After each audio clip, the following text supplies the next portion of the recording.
Hello, and welcome to the English Flow podcast. I'm Daniel, and today we have a very special episode for all our beginner learners. Whether you're planning a trip abroad or just want to describe your life to new friends, this is for you. By the end of today's lesson, you'll be able to navigate an airport, check into a hotel, give directions, and even order a delicious meal at a restaurant with total confidence. Hi, everyone. I'm Emma, and I am so excited for this. I have a confession, Daniel. I'm actually planning a little trip soon, and I'm a bit nervous about my English. I don't want to freeze at the airport. Don't worry, Emma. We're going to practice together. Remember, practice makes perfect.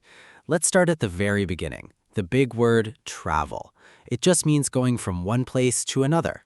I like to travel, but I always get confused between a trip and a vacation. Are they the same? Great question. A trip is the act of going and coming back. You can even have a day trip where you leave in the morning and return the same day. A vacation, or holiday in British English, is your time away from work or school. Okay, that makes sense. So for my holiday, I need to pack. I always forget my socks. Haha, many people do. When you pack, you put your clothes and things into your luggage or suitcase. In the airport, you might see signs for baggage claim, which is where you pick up your suitcases after the flight. Oh, I've seen that. It's like a slow sport, just watching bags go in circles. Exactly. Now, let's look at a few key words for the airport. You need a boarding pass to get on the plane. And before that, you go through security. I remember security. They always ask me to take things out of my pockets, right? Yes, they'll say, please take everything out of your pockets, phones, wallets, keys. And remember, you can't take big water bottles through security. You have to drink it or throw it away. I'll remember that. No more water bottle mistakes. Good. Once you're through, you need to find your gate. If you are lost, you can ask, excuse me, where is gate 15? If the person says, go straight and turn left, do you know which way to go? Straight, then left. Got it. But what if my flight is delayed? Delayed means it is late. The opposite is on time. Let's try a quick challenge for our listeners. Listen to this word and repeat it after me. Itinerary. That's a long one. I-tin-er-y. Perfect. An itinerary is your travel plan or schedule. Okay, listeners, try it with me one more time. Itinerary. Great job. Now, Emma, you've landed, you've picked up your luggage, and now you need a taxi. I usually look for the taxi rank. Yes, or a taxi stand.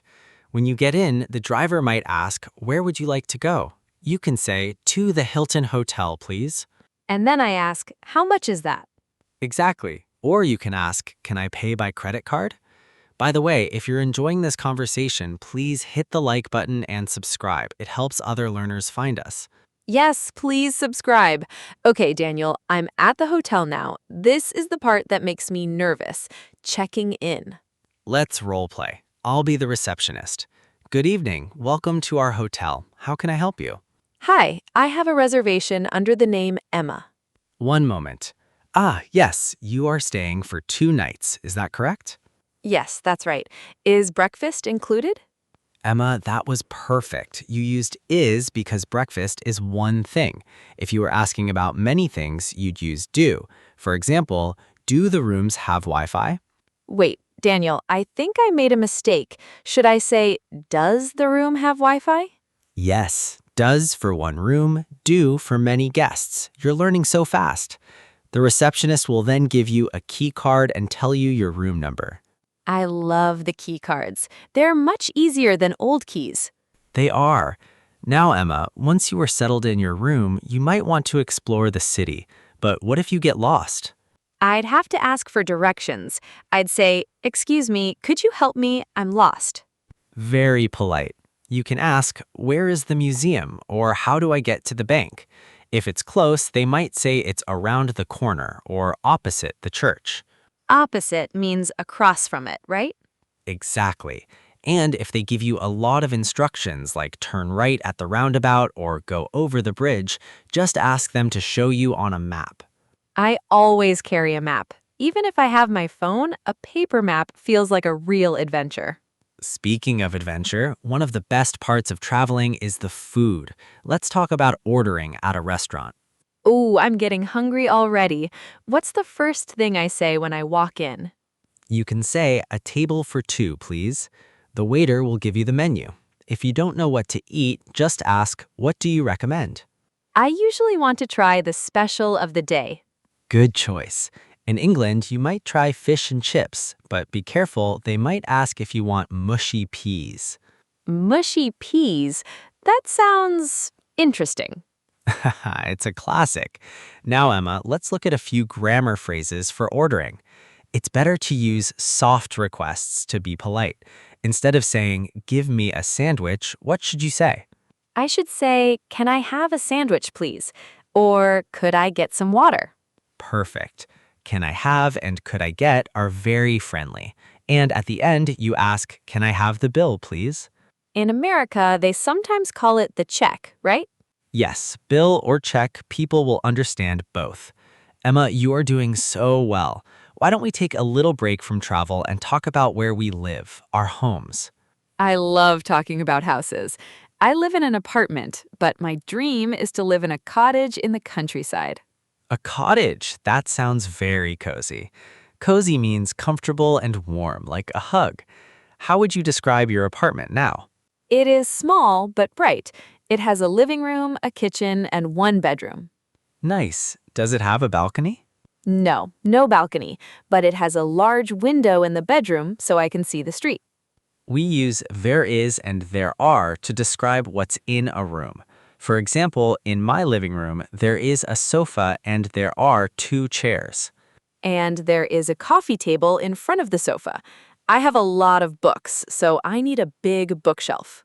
Me too. I also have a desk by the window for my computer. It's a very peaceful place to work.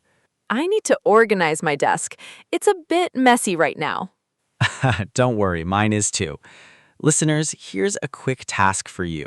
Look around the room you're in right now. Pick one thing and say it out loud in a sentence. For example, "The lamp is on the table." Go on, try it. I hope they tried it. Daniel, I feel so much more confident now. I know how to handle the airport, the hotel, and I can even describe my cozy apartment to people I meet. That's the spirit. Let's do a very fast review of the most important phrases from today. I'll say the situation and you give me the phrase. Ready? Ready. You are at the check-in desk at the airport. Here is my passport and my boarding pass. You are at a crossroads and you don't know which way to go. Which way should I go? Is the museum far? You are at a restaurant and you want to pay. Can I have the bill, please? And finally, you're describing your favorite room. My bedroom is cozy and bright. Excellent, you've got it. And to our listeners, don't worry if you don't remember everything yet. You can always listen again.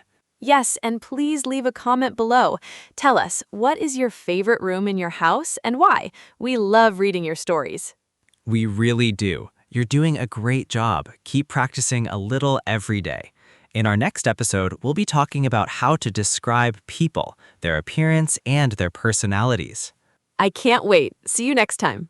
Goodbye, everyone.